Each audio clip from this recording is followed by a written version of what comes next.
Friday night. Work was long, your back is screaming, your brain is completely fried, and all you want is one drink before you go home. One drink. Decompress, sleep. You stop at the bar down the road, the one you pass every single day but never actually step foot in. You go in, you order your first drink, then you see her. You make eye contact for 2 seconds and suddenly the fatigue is gone. She's sitting 2 stools down. She comes over. Easy conversation, the kind that makes you forget you were tired. She buys the first round, you buy the second. Then the third and fourth just kinda happens, and now it's 2 a.m. You're not sober, and she's also not sober, but she needs a ride, and you're feeling brave, or stupid. Your place is only 15 minutes away. You pull out of the parking lot, windows down, and drive. The road is empty and dark, and everything feels fine. You're already thinking about what happens when you get home. Then, the steering wheel goes stiff. Not gradually, suddenly, all at once, like something snapped. You pump the brakes, nothing. The car keeps moving. A tree comes up fast on the right side. Right, let's get into it. I'm your host, still dead, still here, still somehow more caffeinated than you. Here's the fun part about tonight. You did almost everything right. You left work, you had a few drinks, you met someone. Life was going well.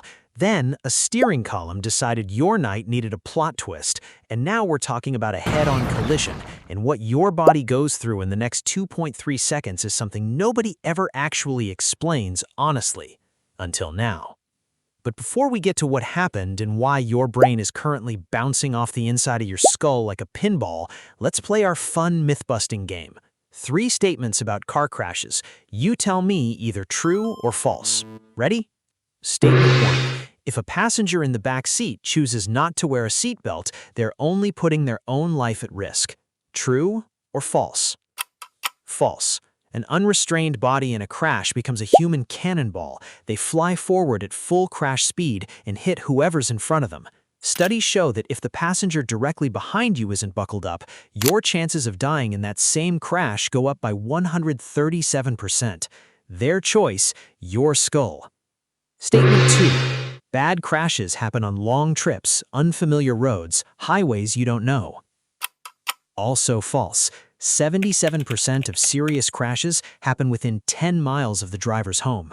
The roads you know best are the roads that kill you, because when everything feels too familiar, your brain stops paying attention, muscle memory takes over, and reaction time drops. Statement 3. In a crash, loose objects inside your car, your phone, water bottle, loose change, can hit you with the same force as a bullet. True or false? True.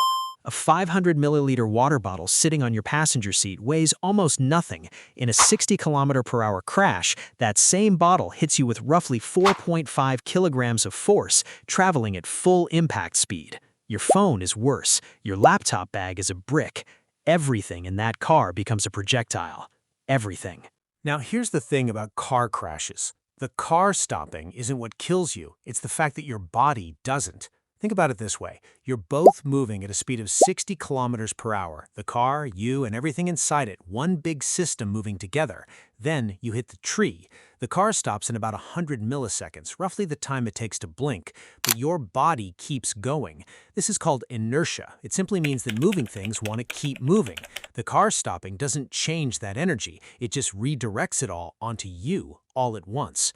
So let's go through what actually happens, frame by frame, from the moment that tree makes contact with your car to the moment your body stops fighting, roughly 2.3 seconds total.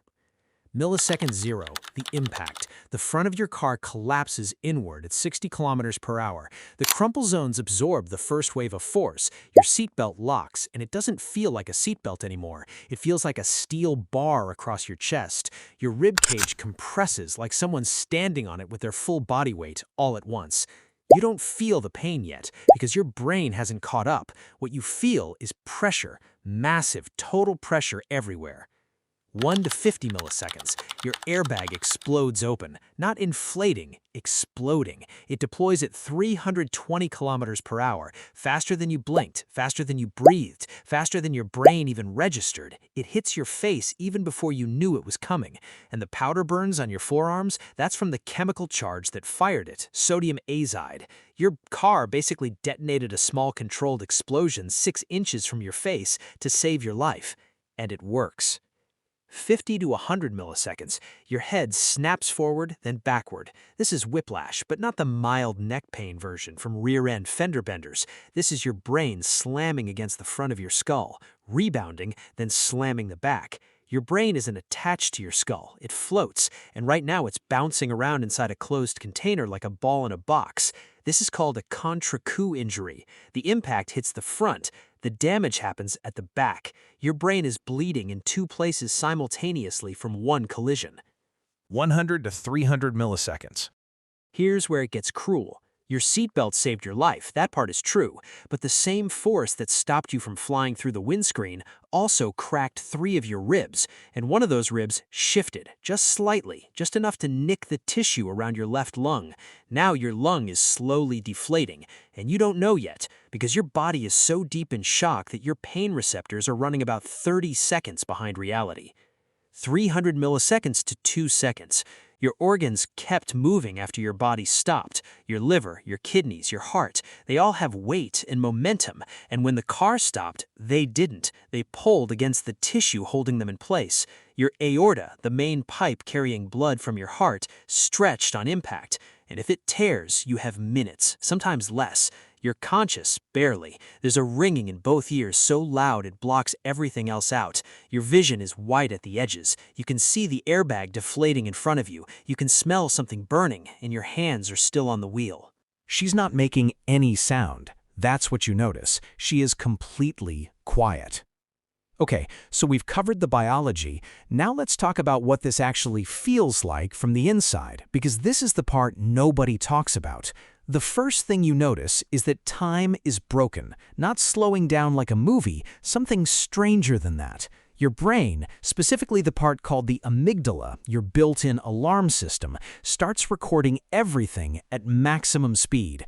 Every detail, every millisecond, the grain of the steering wheel, the smell of the airbag, the way the windscreen's spiderwebbed. Researchers call this tachypsychia. It's not a superpower. It's your brain panicking in hitting record on everything simultaneously. And here's the thing about pain. You probably don't feel it yet. Your body flooded itself with adrenaline the moment the steering wheel locked, and that chemical cocktail is masking everything right now. 3 cracked ribs, a deflating lung, internal bleeding you don't know about yet. You feel fine, shaken, but fine. That's not fine. That's your body lying to you. Survivors describe this exact moment as surreal calm, like watching yourself through glass. You check your hands, they're shaking, but they look okay. You say something, maybe her name, and your voice sounds strange to you too loud, too close. She still isn't making any sound. You try to open your door, and your shoulder doesn't work the way it should, so you push harder and something grinds. Not the door, you. And that's when the adrenaline starts to thin.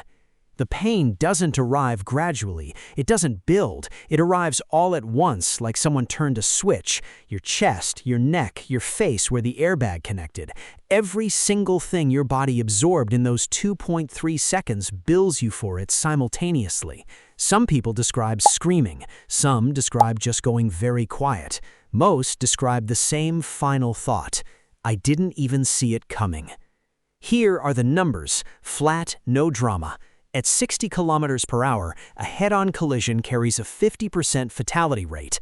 Not for reckless drivers, not for people on dangerous roads, for anyone at that speed against a solid object. Push that to 90 and the fatality rate jumps to 80%. And for every person who dies in a road crash, roughly 10 more survive with injuries they never fully recover from, and another 50 walk away with damage that heals, eventually. You were built to survive a fall from your own standing height. That's roughly 5 to 10 kilometers per hour. Everything above that is your body negotiating with physics it was never designed to handle. The car failed tonight, not you. It didn't matter. Head-on collision is one of the most common causes of road fatalities worldwide. You weren't doing anything wrong. The car just quit on you at the worst possible moment, and 2.3 seconds later, your body had absorbed the equivalent of falling 3 stories onto concrete. So get your car checked, properly checked, not a quick look, an actual service, steering and brakes especially. Keep everyone buckled in, backseat included, because if the person behind you isn't wearing a seatbelt and something goes wrong, your survival odds just dropped by 137% because of their choice. And pay attention on familiar roads, the ones you drive every day, the ones your brain has stopped seeing. Those are the ones that show up in the statistics. Like and subscribe if you liked tonight's plans getting canceled. She seemed nice, by the way.